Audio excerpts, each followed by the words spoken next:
Hi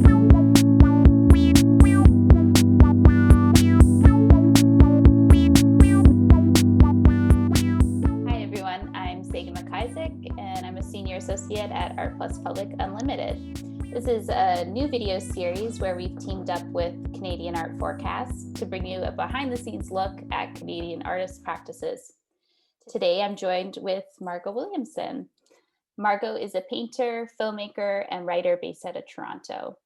As described in her first book of paintings, I Could See Everything, which actually I have on my desk today. Williamson's paintings can be understood as a philosophical investigation of the sped up landscape around her, as well as a dedicated rigor and formal exploration into the development and possibilities of painting as a medium. This book was published by Coach House Press in 2014, alongside shows at Mulhare and Polar Gallery in New York and First Street Gallery in London, UK. Her feature-length film, Teenager Hamlet, premiered at Toronto International Film Festival and is archived on UbuWeb. She has been artist in residence at Art Gallery of Ontario and at the Klondike Institute for Arts and Culture in the Yukon and at the MacDowell Residency in New Hampshire. Margaux has a current online painting exhibit at White Cube London, and that's up until May 11th, 2021, and an upcoming exhibition with the McMichael Canadian Art Collection from September 2021 to winter-spring 2022. Thank you for joining me, Margaux. Thanks for having me, Sagan. So nice to see you. Yeah, it's so great to see you too. Yeah, I'm looking forward to our chat. So to start off, I was thinking about my time working with you as an assistant, and one thing that always struck me as fairly unique in your process is how you start with a lot of writing and word sketches before you make a painting. So I was wondering if you could share with us, how this started and take us through your process of translating words into paintings. I've never been very good at sketching or drawing because it seems like, for me, a more conceptual activity. So you have an idea and then you sketch it out. Mm-hmm. And I just don't work like that. So I started, I just started taking notes, but they're pretty maybe difficult to decipher, but the notes I would take and the combination of things would help me understand what I was after a little bit. So it was just I could do that same thing without taking notes and just painting really slowly. But I figured out if I took tiny little notes and then put them together, it was a way of thinking abstractly more quickly. But it's funny with this new work I've done. Someone asked me about it, and I was like, I stopped doing that. Like, these paintings, I just painted them. I didn't have any text sketches at all. And then I realized, Wow. I wrote 100 pages. Like, I think I started to write in more coherent sentences. Right. So it's I finally skipped the middle step. But it's really like I just never drew or sketched, and I mean, the idea of planning a painting seems unpleasant and unsurprising. So even if I know I'm gonna paint like a kitchen, I wouldn't know what it would look like, but I would know different things that are making that interesting to me. Yeah, I think you finding your way to the painting through painting is kind of something that still gets captured. It makes it feel really alive in this exciting way. And maybe that's part of it, is that it's not so planned out before you get there. That's nice to hear. Yeah, I think the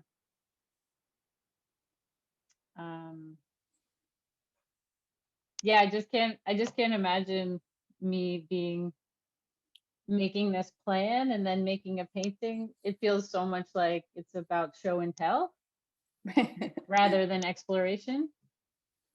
But yeah, but it's also probably because I just didn't develop as an artist in that way. Yeah, and I'm sure it also kind of speaks to your confidence with the canvas to just dive in. It's not like staring at the empty Word doc. Yeah, I think yeah, I just never feel like anyone needs a perfect composition, or you know, like it doesn't seem like my job in a way to to to be afraid. I feel like people can see my errors and my my losing interest and then regaining interest, and what you see today and what you see tomorrow. I was curious about your current online exhibition entitled Introductions at the White Cube. And it was such a pleasurable experience because I think, you know, we're all more accustomed to looking at art online a lot more, and people are figuring out new ways to experience art online when we can't be there in person. And so I was kind of excited to hear what that experience was like for you to think about how to present your work virtually. And also, like, if you had guidance for other artists who don't typically work in digital spaces, um, or in like a digital medium for their art, um, like, you know, do you have any kind of guidance for them with sharing your work that way? A lifelong disinterest in being in the real world. A lifelong love of computers and the internet. Um, yeah, my experience with doing the online show was just a dream. It's like, oh, it's I didn't have to ship the work. Though it can stay up forever, it can always be together. It's just like for me I think we've talked about this a lot before, but um, I've always sort of disliked artificial scarcity a bit, which is funny as a painter because it is theater based. It's like, okay, this one gallery in this one specific location. Mm. And it's not like I want everyone in the world to see the work. It's just maybe you have 5 people in the world who are interested in your work, but they're not all in the same town. So I've always loved that kind of accessibility. Mhm. But it is very funny that yeah, all before the pandemic started, all I was doing was painting my banal living environment, and all I ever want, even especially staying in Toronto, I was like, how do you you know, I moved to Toronto in 2000, so I knew it was like maybe not the easiest place to be a painter, since paintings sort of need to have an audience, a bigger audience in a more centralized location. But I was like, I like Toronto, I want to stay here. And so I decided I'm going to have faith in the internet and seeing work 2D online, and it's going to be okay. And so, yeah, And so in it's some just ways, very funny. yeah, in some ways, your book that I mentioned is a really similar exploration. It's not it's a book. It's not on the internet, but it's the idea of creating different gallery rooms through the whole concept of this book, right? And so I think you've been doing those kinds of exercises of thinking through how your paintings can be shared in different ways and and more accessibly. Yeah, it's if yeah, I mean, art is made up, so the internet's made up, and an online show's made up, and But the funny thing with this is the gallery wanted really big paintings, and I had been making big paintings, so they were just hoping for more of that. And the best reproductions are always tiny little paintings.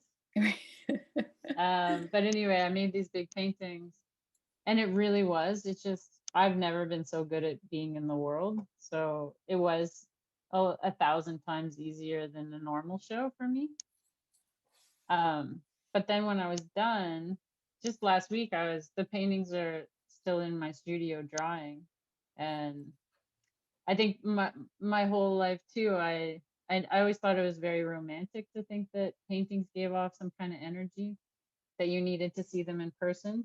Like I didn't even know what people were talking about. But with these paintings, I don't know if it's because of energy or these paintings, but I'm like, oh, this would have been really nice in person. Like these paintings feel good in person. So it's the first time that I thought that in person would have been really nice. Oh, Like it does feel like a shame a bit. I feel like my body is aching for that after this year. I'm one of the people that gets the body feelings of seeing work in person. And but I will say that I had kind of the most intimate experience I've had online looking at your work, and that's amazing. And how it was laid out. And it felt like an experience. That's so nice to hear. They did such a good job at the gallery, and the curator I was working with, Capucine Perot, which is so sensitive, and she had such a good feeling for the work, and it really flowed working with her. And I didn't really do much or have much say in how it was laid out, but they're such a great gallery that it was wonderful to have that feel like more like a collaboration. And then so you could even appreciate your own work more because you can see someone else on it, you know? And just kind of a logistic question, because I'm curious, were the works photographed in your studio, or like what are we looking at? In the most simple way, I'd just like to know. Yeah, I photographed the work in my studio. Okay. It's and then they took out all when I paint, there's just like a million brush strokes around I just like use the wall. So they like in Photoshop took out all the brush strokes, cleaned it up. They cleaned it up, and then they put it in the white cube wall. I knew there was some nice. sort of magic there. Oh my God. I did not even have to apologize or thank anyone. I don't know how hard that was, but yeah, it was but you had asked about advice for people. I don't know. I think it's wonderful to have work in the real world. Like it's also different, like painters who like site specific sort of have so much in common with theater people who like site specific, and theater people who like the internet are so much like painters who like the internet. Like it almost is organizing in that way more so than in regional divides. So there's definitely like pros and cons with showing online or not. So it does seem like I know some artists who just cringe at their computers or at the internet, and it seems like you can't really, it's hard to force a love. Like I always tried my best to love galleries and museums. Like that sounds crazy to say, I know, but like I grew up looking at paintings and books. So, and on the internet, so I just love books and the internet. That's home, so I know how hard it is to try to value something you're not super at home with. Yeah, and I think Um, yeah, I think yeah, some curators and some artists are more used to responding to a space, and thinking through how to exhibit their work that way. And yeah, so it feels like a difficult way to try to retrofit who they are and what they do onto such a flat, experience, I guess. without and then having the limitation of or the impossibility of not basically simply responding to the internet, which I Mm. know a lot of artists. When I first met you at the AGO, and I was working with Emery Pena, and um, she her advice when I entered, because the politics and the amount of staff there were so intense, she said, "I just have one piece of advice: maybe don't end don't end up making your work about this place." And it was such good advice, because like when you are in an environment that is that intense, it Mm. is hard to not be informed by it. So I have sympathy for people who are so sensitive in their work and are site specific, going on the internet and just and trying to use the internet as a channel rather than as the content. Right. Yeah, it felt like your show with the white cube, it felt like the whole thing, not a substitution for something else. Yeah, that's really nice. I'm very happy that you had an intimate time with it. That's so nice. Actually, when they first, the only thing I suggested after when I first saw the mock-up, they did such a good job and the writing was so beautiful. Um, but I was so startled to see people with the paintings. And then myself at the bottom, I was like, can we take the people out? And I was like, could we have a quieter picture of me or something? It was just like, I was just so used to being alone. And they're like, well, we need a few for scale, but they took out a few. They took out a few tall men. But I really was like, Get those people away from. yeah. But an online show where all the work gets to be together does feel more whole to me than seeing one painting in person, Hmm. because all of the work gets to um, be a world.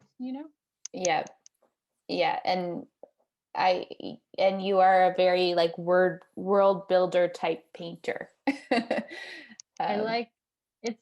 I mean, paint. I go to Valley Village and I pick up paintings sometimes, and they're like it's like being a good singer. I've said this on Zoom in a recording before, I think, but hopefully they edit it out. But they like there's a lot of beautiful singers. It's not so rare to be a beautiful singer, mm, and it's not so rare to make a beautiful painting. But it's such a privilege to have time to make a world, like to get to go deeper and wider. But I could probably do that if I just collected all of these paintings together and that I hadn't made too. yeah, no, it felt like a kind of complete experience, and you felt like you got to see kind of the whole story, which That's kind so of nice. makes it unique. So your new exhibition coming up with McMichael is entitled Interiors, and looking at this work, it really got me thinking about after a year of people spending most of our time at home and inside due to various lockdowns. I think people really have this kind of new or deepened relationship with the spaces they inhabit. And I'm just kind of curious to know, as an artist who's painted interiors and still lifes throughout your career, when I was thinking about this, I thought of some of my favorite paintings like Weeds and Painting to Moby Dick from 2006 and The Dreamer in 2010. I'm curious to know if you feel like your relationship with interior spaces kind of changed or shifted in this year, and how it impacted your paintings. Before the pandemic, um, Jessica Bradley, who I was working with for McMichael, she told me she was titling the show Interiors, and I was like, oh, I paint interiors. I didn't notice. um, I mean, I started to notice, but I sort of thought of it in a different way. I thought um, the work I did about 6 years ago, it was like, oh, I could paint anything, I could see anything, and the work I was doing more recently, I just felt like I couldn't see anything.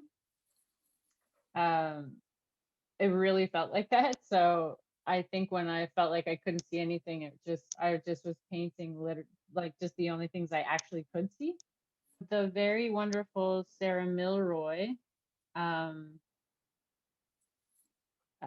started her role there, and she got in touch with me. So we had coffee, and I'd never met her before. Had read her work and heard she was great, and I met with her, and just she was so great. I think I would have done anything that she asked. I mean, it was a wonderful opportunity too, but it was nice. She's sort of a storyteller, so she's like, we're gonna have all the women excluded from the group of 7 in one part of the museum, and then Emily Carr, and then you. And I was like, me? That was so fun. So and I know some people find the space strange. It's like a log cabin. It's like an elaborate log cabin in the woods, but I love that kind of space. Like the ceilings are low, and it just I always wish my paintings were in darker rooms. Like your exhibition in Montreal too was kind of in like Oh my God, that space was gorgeous. That dark gray basement wall. Yeah, it's all the white cube is always a bit funny of the whiteness. Like it's paintings just look so good against brown and gray, So yeah, it just seemed really fun to be in that context, and interesting. Um, and yeah, they've been really great to work with, and then Jessica Bradley came on and was curating, and so she's been coming to my studio sometimes. I don't know. I know different artists have different relationships to how an institution interacts with them or how curators interact, but I really do love I really do love, like, I found it inspiring and exciting, and more interesting than just my work to have to hear Sarah's storytelling. Um, I mean, that's what art history is, and just these weird stories, these weird changes, and how we're going to define what's important. I mean, I even remember sometimes in the studio, you would have stacks of paintings on opposite sides of the room. And I would ask, like, what are those ones? Like, what do the piles mean? And you're like, oh, these are the garbage ones. And then I would always be like, I think you have it swapped. I think the garbage ones are actually the really good ones. And then we would walk and exchange them. Yeah, I do need a lot of help actually. Like I said I didn't get any feedback for these recent paintings, but Sheila, Sheila's around a lot, and uh, she was in the studio. She's in my bubble. She was in the studio, and I was so distracted by this fire painting I had just made. And I was like, I kept just staring at this big ball of fire. And finally, I was like, I got to paint that fire out. It's driving me crazy. It's the only thing I can look at. She's like, it's a fire. That's what a fire does. Everyone stares at a fire. Like, oh, thank God. Like, there's some reasonable people around before you take everything good out of a painting. Yeah. It's a little bit about being like a little bit more wisely humble, so you can just like, that's what I made, respecting your brushstroke, or respecting your choices, and not being too ambitious or fussy about it. It's hard to do. It's hard to just sort of accept what you've made without like putting more into it. But so it's helpful to see things through other people's eyes a lot of the time. Right. Yeah. You do have, even though when you're painting, it can seem like you work very solitary and really, focus just, alone in the studio on your paintings. You do have this very collaborative spirit, that I think is also interesting in the mix of being a painter. It is. It's very.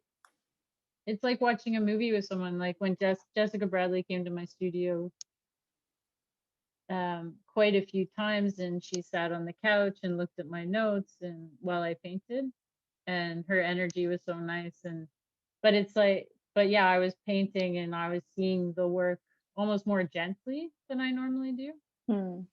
And having anyone in and seeing, even if people don't say anything, you see, it's like very often you see what they see,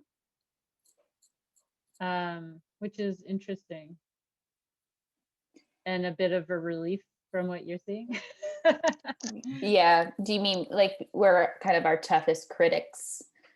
Toughest critics, or more, I'm not even such a tough critic on myself. I'm just more like, it's just a painting. Like it's almost like you don't see anything because you're painting a bed, and then you go sleep in the same bed you're painting. It's like sometimes it's just hard to see. Yeah. Right. Yeah, you're so in it. Yeah, it's just, nice bed. It's like, how crazy would you be if people came over for dinner and you're like, look at this fucking table. Look at this table. Yeah. It's just always that idea of a painter, like, you don't turn gold into gold, you turn garbage into gold. I don't know how much of a cliche that is, but it is very difficult to understand why you would paint something that's beautiful already. Like even painting like a face, which I have in the past, it just feels like cheating. It's just so easy and people love it so much.